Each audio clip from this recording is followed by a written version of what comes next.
आज का लेक्चर इस हेडिंग में दिए गए दो वर्ड है जो आपके यहाँ पर, एक रिजोल्यूशन है, एक वेक्टर है। इन दोनों से हम शुरू करते हैं। तो वेक्टर का मतलब क्या होता है? वेक्टर का मतलब कोई ना कोई फिजिकल क्वांटिटी होगी जिसके पास मैग्नीट्यूड होगा और डायरेक्शन होगी। फिजिकल क्वांटिटी आपने पढ़ा होगा कि दो टाइप की होती है, उसमें एक स्केलर भी होती है। मगर यहाँ पर जो फिजिकल क्वांटिटी आपकी है, ये किसकी हम बात कर रहे हैं? ये स्केलर भी होती है, पर हम स्केलर वाली की बात नहीं कर रहे हैं, हम वेक्टर वाली की बात कर रहे हैं। तो फिजिकल क्वांटिटी दो टाइप की होती है, एक स्केलर और एक वेक्टर। तो अगर वेक्टर है तो उसके पास मैग्नीट्यूड होगा और डायरेक्शन होगी। ठीक है, तो होता क्या है यहाँ पर रिजोल्यूशन। तो रिजोल्यूशन मतलब क्या होता है? डिवीज़न, ब्रेक करना, तोड़ना।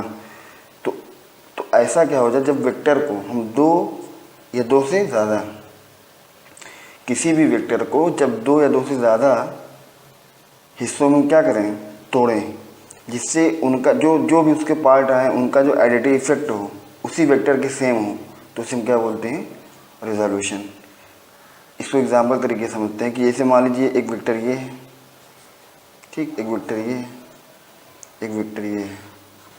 अब इन तीनों का रिजल्टेंट निकालो आप लोग, तो क्या होगा? तो ये हो जाएगा। इसको मैं कह दूँ वेक्टर आर, ये वेक्टर ए है, वेक्टर बी है, ये वेक्टर सी है। अब ध्यान दें आप लोग कि वेक्टर आर इक्वल टू क्या है यहाँ पर? Vector A plus vector B plus vector सी।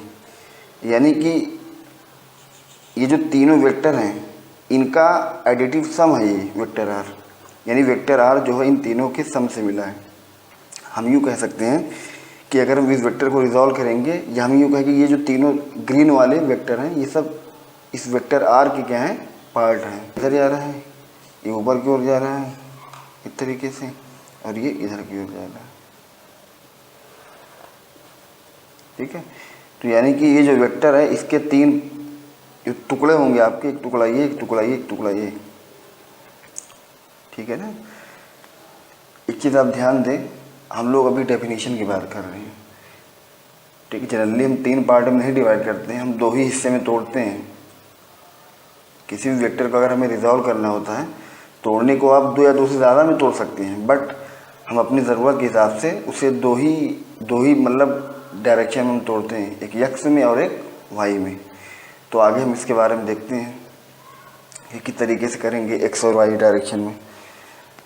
फिर उसके बाद यहाँ पर देखिए, अगर मान लीजिए हमें किसी वेक्टर को रिजॉल्व करना है तो हमें किन किन चीज़ों की ज़रूरत पड़ेगी? तो यहाँ आप देखिए रेक्टेंगुलर कार्टेशियन सिस्टम।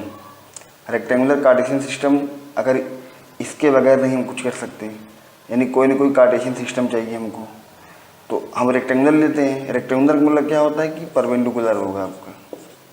ठीक है, फिर उसके बाद मूव वेक्टर। हम वेक्टर को मूव करेंगे, क्यों मूव करेंगे? ताकि उसका जो टेल है कोइंसाइड कर जाए किसके साथ? ओरिजिन के साथ। जो भी वेक्टर है, जैसे मान लीजिए वेक्टर है यहाँ पर है, अब हमें ये कार्टेशियन सिस्टम है हमारा, मान लो ये हमारा जो है ये रेक्टेंगुलर कार्टेशियन सिस्टम है, तो हम वेक्टर को इस तरीके से मूव करेंगे। डायरेक्शन ना इधर उधर होने पाए, बस यहाँ पर उससे मतलब नहीं है, यहाँ लेकर आ जाए यूँ। डायरेक्शन देखिए, डायरेक्शन ना चेंज होने पाए, बस इतना दिमाग में रहे। फिर उसके बाद क्या करेंगे? Drawn to perpendicular from head. अब जब यहाँ पर आ जाएगा वेक्टर, तो उसके बाद क्या करोगे आप? यहाँ तक लाने के बाद, वेक्टर को यहाँ तक लाने के बाद क्या करेंगे? Drawn to perpendicular from head, यानी जो इसका हेड होगा यहाँ से दो परपेंडिकुलर ड्रा करेंगे हम लोग,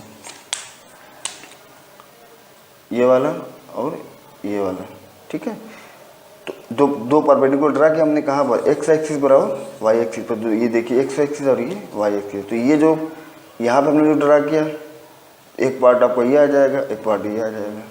तो ये वाला जो पार्ट आता है इसे हम बोलते हैं एक्स कंपोनेंट। ठीक है, और ये वाला जो पार्ट होगा इसे हम बोलेंगे वाई कंपोनेंट। तो कहीं ना कहीं ये जो वेक्टर है, देखिए इन दोनों का क्या हो गया? ये रिजल्टेंट हो गया। अगर मैं इसको यहाँ पर रख दूँ, देखिए ये वेक्टर आपका है, इसको अगर यहाँ पर रख दें कोई भी दिक्कत नहीं, यहाँ पर हमने रख दिया। ध्यान दें, वेक्टर को आप शिफ्ट कर सकते हैं इधर उधर, ये एकदम आज़ाद है, मगर इतना याद रहे कि इसकी डायरेक्शन ना चेंज होने पाए। आप कोई भी वेक्टर है इसको यहाँ से यहाँ लेकर चले आएँ, यहाँ लेकर चले आएँ, यहाँ लेकर चले आएँ, यहाँ लेकर चले आएँ, मगर डायरेक्शन ना बदलने पाए। ठीक है ना। अगर उसका रुख बदल जाएगा तो फिर वेक्टर बदल जाएगा। अब देखिए मान लीजिए ये पेन है, इसकी लंबाई कितनी है यहाँ पर, मान लीजिए लंबाई आपकी 10 सेंटीमीटर है, ठीक। और ये जो डायरेक्शन जो भी है, ठीक है। अब अगर मैं इसको यहाँ से यहाँ पे लेकर चला आऊँ तो क्या पेन की लंबाई बदल गई?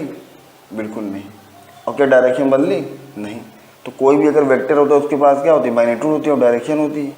तो मैग्नीट्यूड कैसे रिप्रेजेंट किया जाता है? उसकी लेंथ से, और डायरेक्शन आप देख ही रहे हैं। तो जब ये ये दोनों चीज़ें नहीं बदल रही हैं शिफ्टिंग से, तो इसका मतलब क्या होगा? वेक्टर नहीं बदलेगा। देखिए वेक्टर के पास क्या होता है? मैग्नीट्यूड होता है और डायरेक्शन होती है। तो मैग्नीट्यूड में क्या होता है? न्यूमेरिकल वैल्यू और यूनिट। तो ये तो जैसे अगर लिखा हुआ 4 न्यूटन, तो 4 क्या होगा? न्यूमेरिकल वैल्यू, n क्या हो गया आपका? यूनिट। तो ये पूरे को हम क्या बोलते हैं? मैग्नीट्यूड। और इसके बाद क्या होता है? डायरेक्शन। तो अगर कोई भी वेक्टर को हमें बदलना है तो इन दोनों में से कोई भी एक चीज़ बदलनी पड़ेगी। अगर दोनों चीज़ें नहीं बदलनी, इसका मतलब वेक्टर क्या होगा आपका? अनचेंज रहेगा। ये आपका था रिजोल्यूशन ऑफ वेक्टर के, मतलब डेफिनेशन हो गई एक तरह की कि रिजोल्यूशन ऑफ वेक्टर क्या होता है कि कोई भी वेक्टर होगा उसे तोड़ना, 2 या 2 से अधिक पार्ट में तोड़ने को हम क्या कहते हैं? Resolution of vector. हाँ, 2 या 2 से अधिक हिस्से में तोड़ेंगे ज़रूर, मगर उनका जो एडिटिव इफेक्ट हो उस वेक्टर के सेम हो। जैसे मान लीजिए इस वेक्टर को पिक कर लीजिए और उसी से सारा काम करिए तो थोड़ा इजी होगा आपके लिए समझना। फोर्स से थोड़ा इजी हो जाता है चीज़ों का, ठीक है ना। अब जैसे यहीं पर मैं अगर कह दूँ कि ये 4 न्यूटन का फोर्स लग रहा है, तो अब ये जो 4 न्यूटन का फोर्स लग रहा है इस डायरेक्शन में, तो ये इन तीनों लोगों को मिलकर, इन तीनों का जो कलेक्टिवली इफेक्ट हो कितना होना चाहिए आपका? 4 न्यूटन ही होना चाहिए। आपकी डायरेक्शन इसी डायरेक्शन में, ठीक है। तो ये आपका मीनिंग हुआ रिजोल्यूशन ऑफ वेक्टर। और ये जो तीनों बातें मैंने बताई कि रेक्टेंगुलर कार्टेशियन सिस्टम हम लेते हैं जनरली, जो हम करते हैं किसी भी वेक्टर को अगर हमें तोड़ना होता है तो हम क्या करते हैं? Rectangular Cartesian system. और फिर हम क्या करते हैं? मूव, वेक्टर को मूव करते हैं जिससे उसका टेल क्या हो जाए? कोइंसाइड हो जाए विद ओरिजिन। और फिर क्या करते हैं? Drawn to perpendicular from head. और हम क्या करते हैं? उसके हेड से 2 परपेंडिकुलर ड्रा करते हैं, एक एक्स एक्सिस पर और दूसरा हम कहाँ पर? वाई एक्सिस पर। तो जो एक्स एक्सिस वाला होता है उसे हम बोलते हैं एक्स कंपोनेंट, जो वाई एक्सिस वाला होता है उसे हम क्या बोलते हैं? वाई कंपोनेंट, ठीक है ना। सॉल्यूशन ऑफ वेक्टर में अब आगे बात करते हैं कि डायरेक्शन ऑफ वेक्टर से क्या मतलब होता है। यानी कि जब हम बात करते हैं किसी भी वेक्टर की डायरेक्शन तो उसका मीनिंग क्या होता है, ठीक है। इसका मीनिंग क्या होता है, ये बहुत लोगों को कन्फ्यूज़न होता है। तो आप में से भी कई लोग कन्फ्यूज होंगे कि डायरेक्शन ऑफ वेक्टर से मतलब क्या होता है, कैसे उसको रिप्रेजेंट किया जाता है। तो दिमाग में डालिए कि डायरेक्शन ऑफ वेक्टर जो होती है हम इसको एंगल से रिप्रेजेंट करते हैं। मैथमेटिकली इसको हम किससे रिप्रेजेंट करते हैं? एंगल से। तो मान लीजिए वो एंगल है थीटा, ठीक है। तो हमने मान लीजिए इसको दिया, ये थीटा यहाँ पे दिया, ये फिर इसको हमने थीटा दिया, ये थीटा। अब कुछ लोग सोच रहे होंगे जब थीटा ही देना था तो आप क्यों ये वेक्टर ए कह दे रहा हूँ मैं, इसको मैं वेक्टर भी कह दे रहा हूँ, ठीक है। तो ध्यान दें आप, ये जो एक्सिस आपकी दिख रही है यहाँ पर, ये ओरिजिन है, तो ये पॉजिटिव एक्स एक्सिस है, ये नेगेटिव एक्स एक्सिस है, ये पॉजिटिव वाई है, ये जो वाई आपका पॉजिटिव है, ये जो आपका वाई है नेगेटिव। तो इसमें आप जो पॉजिटिव एक्स एक्सिस होता है, ध्यान देना कैसे मेजर करेंगे एंगल को। जो पॉजिटिव एक्स एक्सिस होता है उससे काउंटर क्लॉकवाइज, या फिर हम यूँ कहें कि एंटी क्लॉकवाइज बोले हम, ठीक है, या फिर हम काउंटर क्लॉकवाइज, दोनों बात देखिए। इस वेक्टर की डायरेक्शन को रिप्रेजेंट करना चाहते हैं तो उसमें क्या करते हैं? पॉजिटिव एक्स एक्सिस से एक एंगल देते हैं उसको, जो एंगल कैसे मेजर किया जाता है? पॉजिटिव एक्स एक्सिस से एंटी क्लॉकवाइज, ठीक है। तो ये जो वेक्टर बना रहा है आपका थीटा, यहाँ से लिया जाएगा, यहाँ देखिए आपका थीटा ये मत ले लेना। अगर आप ये ले लोगे तो गलत हो जाएगा, ये अगर आप लोग ये ले लोगे तो क्या हो जाएगा? ये गलत हो जाएगा। आप वेक्टर को रख दीजिए यहाँ पर, रखने के बाद ये जो पॉजिटिव एक्स एक्सिस है उससे एंटी क्लॉकवाइज ले लीजिए बस। अगर मान लीजिए कोई वेक्टर यहाँ पर आपका है तो आप यहाँ से लीजिए, यहाँ से मत लीजिए, गलती हो जाएगी। आप यहाँ से भी ले सकते हैं, ठीक है। तो उसका तरीका तब क्या हो जाएगा? निगेटिव रखना पड़ेगा आपको। तो मैं वो सब चीज़ें नहीं, आप कन्फ्यूज नहीं करना चाहता। एक कन्वेंशन बना लीजिए, कन्वेंशन यही है जो बता रहा हूँ मैं आपको, और इसी को फॉलो कीजिए, इससे दिक्कत नहीं होगी कभी आपको, ठीक है। जब एकदम मैच्योर हो जाए, जब एकदम पूरी पकड़ बना ले, तब फिर उसके बाद आप कुछ भी कीजिए, कोई दिक्कत नहीं। मैं खुद बता दूँगा आपको आगे एक दो तरीका और हो, फिलहाल अभी एक तरीका मैं बता दिया हूँ, अभी और दो तरीके हैं, मगर उन दो तरीके के बारे में मत जानिए अभी आप, आगे मैं बता दूंगा, पहले आप थोड़ा इस और मजबूत हो जाइए आप, ठीक है ना। तो ये डायरेक्शन ऑफ वेक्टर का मतलब होता है। डायरेक्शन ऑफ वेक्टर का मतलब कि हम एक एंगल से रिप्रेजेंट करते हैं मैथमेटिकली, ठीक है ना। अब जैसे मान लीजिए कोई कहे कि कोई भी वेक्टर जो है हमें 30 डिग्री पर, कोई वेक्टर मुझे 30 डिग्री पर रिप्रेजेंट करना है, तो मैं क्या करूँगा, यहाँ पर एक्सिस ले लिया है, तो यहाँ से जो है 30 डिग्री नापूंगा मैं यहाँ से, ठीक है, पॉजिटिव एक्स एक्सिस से एंटी क्लॉकवाइज। तो मान लीजिए ये डायरेक्शन आ रही है, अब तो ये हो जाएगा आपको। अब मान लीजिए उस वेक्टर का मैग्नीट्यूड 4 रखना है, तो ये 4 ले लिया मैंने, भटकूंगा नहीं मैं, एग्जैक्ट वहीं पहुँचूँगा जो एंगल रहेगा। अगर मान लीजिए 90 डिग्री दे देगा तो मैं यहाँ से 90 डिग्री यहाँ पहुँचूँगा, अभी डायरेक्शन जितना मुझे जाना होगा चला जाऊँगा, मुझे मिल जाएगा वो वेक्टर, ठीक है। इसे मान लीजिए आगे मैं बात करूँगा आपसे पोजीशन वेक्टर के बारे में, ठीक है, तब चीज़ें और खुलेंगी, बहुत ज़्यादा इम्पोर्टेंट है रिजोल्यूशन ऑफ वेक्टर। और ये दो हेडिंग तो बहुत इंटरेस्टिंग है, मज़ा भी आता है पढ़ने में, ठीक है। तो ये डायरेक्शन ऑफ वेक्टर का मीनिंग है।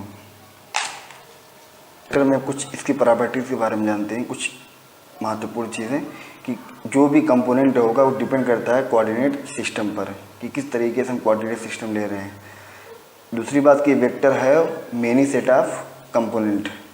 अब जैसे मान लीजिए वेक्टर मैंने लिया और ये आपको एक्स एक्सिस है, ये वाई एक्सिस है, तो इसके अगर मैं कंपोनेंट बनाऊंगा तो मैंने पीछे बताया ना आपको कि हम क्या करेंगे, जो भी वेक्टर पहले हम ड्रा कर लेंगे रेक्टेंगुलर। तो ये देखिए रेक्टेंगुलर है कि नहीं आपका, 90 डिग्री पर है दोनों एक्सिस, रेक्टेंगुलर होना चाहिए आपका।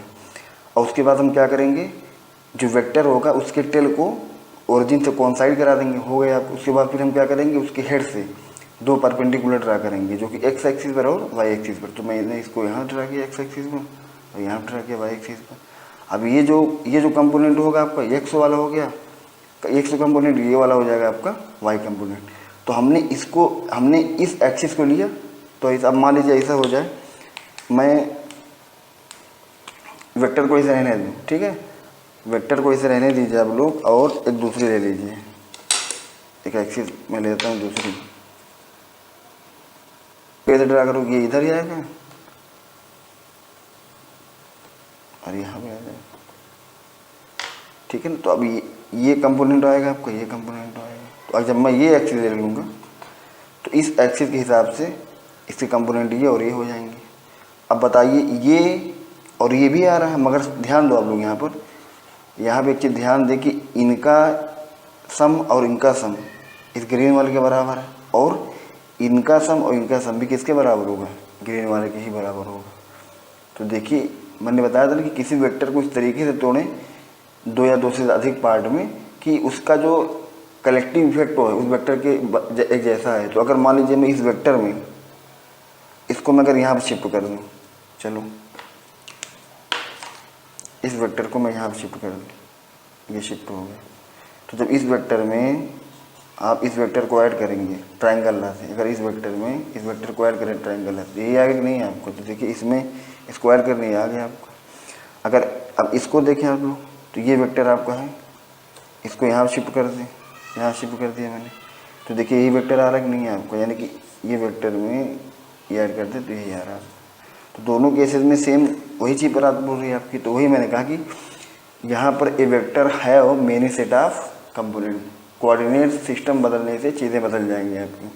फिर उसके बाद जो कंपोनेंट ऑफ वेक्टर होंगे बिहेव लाइक स्केलर। अब देखिए यहाँ पर ये एक स्केलर के तरीके से बिहेव करते हैं, उसको हम डायरेक्शन प्रोवाइड करते हैं। वो हमारे जैसे हमने ये वाला लिया था कोऑर्डिनेट सिस्टम, अगर हमने ये वाला ले लिया है ना, तो कहीं ना कहीं इसकी डायरेक्शन जो भी इसके पार्ट आ रहे थे, ये वाला आ रहा था और ये वाला आ रहा था। जब ब्लैक वाला ले रहे थे हम कार्टेशियन सिस्टम, तो ये वाला आ रहा था और ये वाला आ रहा था, तो डायरेक्शन इधर और इधर आ रही थी। अब वही जब हमने ये रेड वाला ले लिया तो देखिए इधर और इधर आ गया आपको, तो डायरेक्शन यहाँ पर कोई मतलब ही नहीं निकला, डायरेक्शन तो वैरी कर गई ना। तो यहाँ पर डायरेक्शन हम दे देंगे उसको, हम जैसा कार्टेशियन सिस्टम लेंगे उसका हमारे अकॉर्डिंग जो है वो सेट होगा अपने आप को। तो कहीं ना कहीं जो होता है कंपोनेंट ऑफ वेक्टर जो होता है बिहेव लाइक स्केलर, यानी कि एक स्केलर के तरीके से व्यवहार करता है, ठीक है ना। उसको दरअसल उसको डायरेक्शन हम प्रोवाइड करते हैं, हमारे अकॉर्डिंग वो ब्रेक होता है। अब जैसे ये अगर आप चाहो तो और कर सकते हो।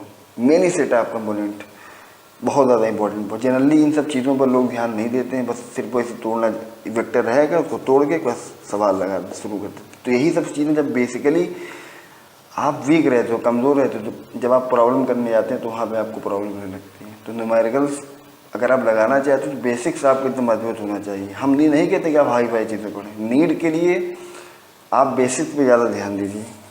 कंपटीशन का मतलब यही होता है कि बेसिक जितना अच्छा आपको बेसिक हो, कंपटीशन को बीट करना आपके लिए उतना ही ईजी होगा। ठीक है ना। Vector need not be drawn at origin of coordinate system. ये क्या पॉइंट आपका है, मतलब ये ऐसा नहीं कि हम किसी भी वेक्टर को जो है ओरिजिन से ही ड्रा करें। इवन अगर इस वेक्टर को मैं यहाँ पर रख दूँ, देखिए डायरेक्शन ना चेंज करें। अब मैं इसका कंपोनेंट करूँगा इस डायरेक्शन में, जो ये जो डायरेक्शन आपकी जा रही है, ठीक है, ये डायरेक्शन में, तो यहाँ पे कर दिया मैंने, और ये जो डायरेक्शन यहाँ पे कर दिया मैंने। तो मतलब वेक्टर को तुम चाहे जहाँ इधर उधर शिफ्ट कर दें, कोई फर्क नहीं पड़ेगा। इस पॉइंट के बारे में मैंने पीछे बात की कि आप किसी भी वेक्टर को दाएं बाएं कहीं भी कर दें, मगर उस पर कोई फ़र्क नहीं पड़ने वाला। हाँ, क्योंकि वेक्टर डायरेक्शन ना चेंज हो। अगर मैं इस पेन को यहाँ से यहाँ रख दूँ तो क्या डायरेक्शन बदली? नहीं। क्या इसकी लंबाई बदली? नहीं, क्योंकि कोई भी वेक्टर जो होता है उसके बाद डायरेक्शन होती है, मैग्नीट्यूड होता है। जब ये दो चीज़ें नहीं बदल रही तो वेक्टर कहाँ से बदलेगा आपका? ठीक है ना। तो इसीलिए शिफ्टिंग करने से वेक्टर नहीं बदलता है, एकदम ध्यान में आ लो। बस इसमें एक चीज़ याद रखिए कि डायरेक्शन ना बदलने पाए। और एक बात और कि किसी भी वेक्टर में अगर हम नेगेटिव से मल्टीप्लाई करते हैं तुरंत वो क्या कर लेता हूँ, यू टर्न ले लेता है। अगर मान लीजिए किसी भी वेक्टर का रुख मोड़ना होगा हमें, अगर कोई वेक्टर इधर ही आ रहा है, मान लीजिए हमें इसका रुख इधर करना है, तो हम क्या करेंगे, उसमें नेगेटिव से मल्टीप्लाई करते हैं। जैसे मान लीजिए वेक्टर ये है आपका, इसकी डायरेक्शन इधर है, तो नेगेटिव आप वेक्टर की डायरेक्शन किधर होगी, इधर हो जाएगी। मैग्नीट्यूड नहीं बदलेगा, सिर्फ वो क्या बदल जाएगी, डायरेक्शन। तो ये दोनों वेक्टर जो होते हैं जिनके मैग्नीट्यूड सेम मगर डायरेक्शन ना बदले, सॉरी मैग्नीट्यूड सेम मगर डायरेक्शन अपोजिट हो, तो उसे हम क्या बोलते हैं, अपोजिट वेक्टर बोलते हैं। इसे हम क्या बोलते हैं, अपोजिट वेक्टर। अब अगर हमें किसी भी वेक्टर को रिजॉल्व करना है तो हमें क्या क्या चीज़ें पता होनी चाहिए। तो देखिए वेक्टर जो होता है उसके पास मैग्नीट्यूड होती है और डायरेक्शन। तो मैग्नीट्यूड को रिप्रेजेंट करने के लिए मान लीजिए हमने जो वेक्टर लिया उसको मैं रिप्रेजेंट कर रहा हूँ इस तरीके से, वेक्टर है, ठीक है। तो इसके मैग्नीट्यूड को यानी कि मॉड ऑफ ए को मैं ए कह देता हूँ, ठीक है। तो अब ये जो ए है इसका मैग्नीट्यूड हो गया। और डायरेक्शन के लिए मान लीजिए जो वेक्टर है उसको, जो डायरेक्शन है आपका, मैंने बताया था ना कि थीटा, हम एंगल लेते हैं। जो एंगल होता है कहाँ से लिया जाता है, पॉजिटिव एक्स एक्सिस से एंटी क्लॉकवाइज। तो डायरेक्शन के लिए हमने थीटा ले लिया। तो ये दो चीज़ें हमको गिवन होंगी। अगर ये दो डेटा हमको गिवन है तो हम क्या कर सकते हैं, इसके जो कंपोनेंट होंगे, ठीक है ना, ये जो वेक्टर के कंपोनेंट होंगे, कौन से कंपोनेंट, एक्स वाले और वाई, उन दो कंपोनेंट को हम निकाल पाएंगे। देखते हैं कैसे हम करेंगे। एक्स एक्सिस है और ये वाई एक्सिस है। यहाँ पर मैंने वेक्टर लिया। अब मैं क्या करूँ, मैंने बताया था पीछे कि वेक्टर हम लेने के बाद क्या करेंगे, उसके टेल को ओरिजिन से कोइंसाइड करा देंगे। पहला काम तो हम जो कार्टेशियन सिस्टम होगा उसको हम चूज करेंगे। तो ले लिया एक्स वाई, उसके बाद वेक्टर को हम क्या करेंगे, ओरिजिन से टेल से कोइंसाइड करा देंगे। उसके बाद उसके हेड से दो परपेंडिकुलर ड्रा करेंगे, एक्स एक्सिस पर और वाई एक्सिस पर, ठीक है। तो ये जो एक्स एक्सिस पर आएगा उसको यहाँ पे, इसको हम बोलेंगे एक्स कंपोनेंट, और जो वाई पे आएगा उसको हम बोलेंगे वाई कंपोनेंट। अब ध्यान देना, ये जो लेंथ है